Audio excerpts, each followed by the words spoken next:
Hola, soy Paco Brian Arellano y esa es mi evidencia 3, reflexión sobre viabilidad de proyectos. En este caso vamos a estar contestando 4 preguntas. La primera es plantear un escenario del proyecto donde se muestra la estructura de costos relevantes que informan los flujos de efectivo y explicar cómo se obtuvo el FED. Primero recibimos la información del lado Sultana, que fue un desglose de todos los costos, y esta información se agrupó en costos fijos y costos variables. Los fijos son los que siempre se pagan independientemente de la producción y los variables los que van cambiando de acuerdo a la producción. Al final quedaron 6 grupos que son los que vemos en pantalla: el costo fijo, el arrendamiento, los costos variables, los salarios, capital de trabajo, el ahorro y la inversión inicial. Luego de esto, comenzamos a hacer los cálculos del flujo de efectivo. Y en estos cálculos lo primero que hicimos fue definir nuestras variables, que son las que van a complementar todo nuestro flujo. En este caso, costos variables, capital de trabajo, construcción en nave patio, terreno, costos fijos, maquinaria de equipo y el ahorro. También definimos los valores de rescate, que son los valores que nosotros estamos suponiendo, que es el valor de rescate de los activos fijos, el terreno, construcción, maquinaria y capital de trabajo. Y finalmente la tasa de interés, que en este caso considero de un 11%. En el caso del flujo de efectivo, que es el que está en esta parte, consideramos un horizonte de planeación de 10 años. Ahora, comenzamos con el año cero. Para calcular el año cero, lo que hicimos fue eh, que es el año que representa nuestra inversión inicial, y este es el motivo por el que se encuentra negativo, sumamos los costos variables, el capital de trabajo, la construcción de nave y patio, el terreno y la maquinaria de equipo. En el año cero, como podemos observar en la depreciación, ingresos grabables, impuestos, no se incluyen, y por ese motivo el mismo valor que tenemos en el FEAI se mantiene en el FEDI en el año cero. Esto solamente ocurre en este año. Para el año 1 al año 10, el FEAI se calcula con el ahorro menos los costos fijos, que en este caso se mantiene el mismo valor tanto para el año 1 como el año 10, y es algo que vamos a ver para todos los demás rubros. La depreciación, que es el valor que se pierde por año, se calcula multiplicando, en esta parte de abajo lo vemos, multiplicando el valor del activo fijo o el valor inicial por el porcentaje de depreciación que estipula la ley de impuestos sobre la renta, que es un 0 para el terreno, un 5% para la construcción y un 10% para la maquinaria. Aquí se ve el resumen en esta parte, pero aquí abajo podemos ver el desglose de cada uno. Los ingresos grabables se calculan restando el FEAI de la depreciación. Los impuestos se calculan multiplicando el ingreso gravable por el 11%, que es el que habíamos estipulado, y finalmente el FEDI, que es el flujo efectivo después de impuestos, se calcula restando el FEAI y los impuestos. El resultado de esto es lo que nos da el flujo de efectivos después de impuestos, y es el que se mantiene en los años del 1 al 10. Ahora, en el año 10 observamos que existe algo llamado valor de rescate de los activos fijos. Para calcular el FEAI de este, tomamos el valor de rescate que habíamos estipulado del activo fijo en cada caso. Para la depreciación tomamos el valor del libro, que es el que se observa en esta parte, y básicamente es el valor que se había tomado inicialmente del activo fijo, menos la suma de la depreciación de los 10 años. Los ingresos grabables se calculan de igual forma con el FEAI menos la depreciación, los impuestos, los ingresos grabables por el 11%, y el FEDI va a representar el FEAI menos los impuestos.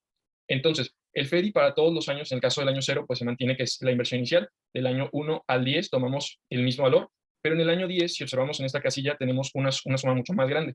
Esto porque consideramos en el FEDI del año 10 también los FEDIs de los activos fijos, o el valor de rescate de los activos fijos. De ahí vamos a calcular el BPN, que ese se calcula sumando el FEDI del año 0 más la fórmula VNA, que es valor neto actual, donde se toma un trema del 0.3, que este también se estipuló, y un rango de FEDI del año 1 al 10.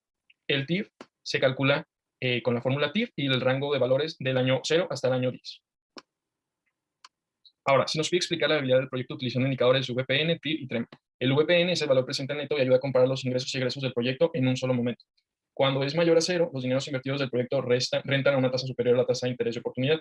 Cuando es igual a 0, los dineros invertidos rentan a la misma tasa, entonces no hay beneficios adicionales. Y cuando es menor a 0, los dineros rentan a una tasa menor, por lo que no es factible el proyecto. En nuestro caso, el VP hicimos 2 escenarios, uno considerando todos los activos que dijimos y uno sin considerar los activos del terreno y la construcción.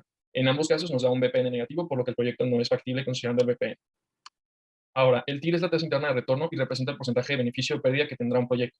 La TREMA es la tasa de rendimiento mínima aceptable y considera la inflación y el riesgo de inversión. Para nuestro proyecto fue el 0.3 o el 30%, que es el que utilizan algunas empresas como Lala.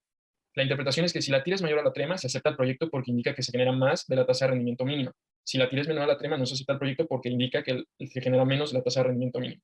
En nuestro caso, el TIR para el primer escenario fue 5% y para el segundo fue 17%, por lo que pues ambas son menores a la TREMA, entonces el proyecto no es viable.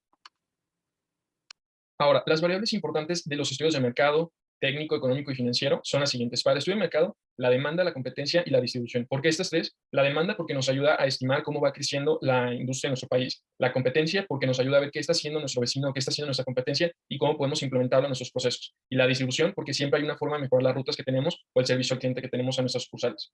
El estudio técnico nos ayuda a entender más la parte de maquinaria o de procesos. Entonces, las variables importantes son el proceso operativo, la maquinaria de equipo, la ubicación y la distribución de planta. El proceso operativo porque tenemos que mapear qué es lo que se hace y cómo se hace dentro del proceso del CEDIS. La maquinaria de equipo porque tenemos que ver qué es lo que se tiene y qué es lo que se busca implementar para mejorar y optimizar esos procesos. La ubicación porque estamos buscando en conjunto con la distribución del estudio de mercado un lugar estratégico para poder distribuir nuestro producto.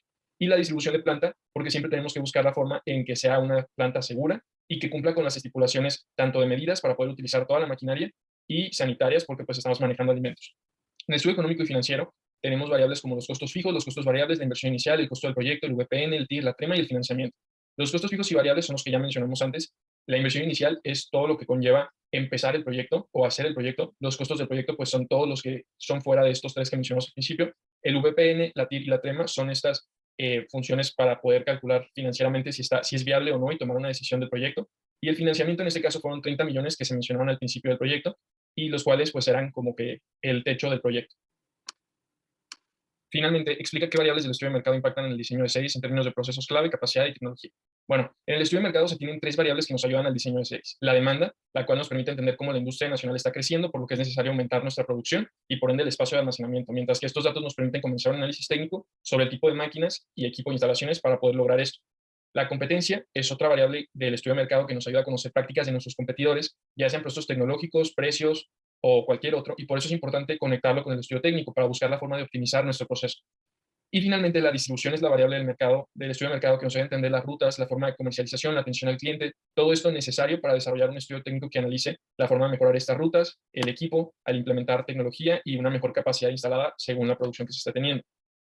Entonces, dicho lo anterior, podemos ver cómo el estudio del mercado y sus variables son el parteaguas para que nosotros podamos desarrollar un estudio técnico y desarrollar también un estudio económico, para poder observar la viabilidad económica de nuestro proyecto.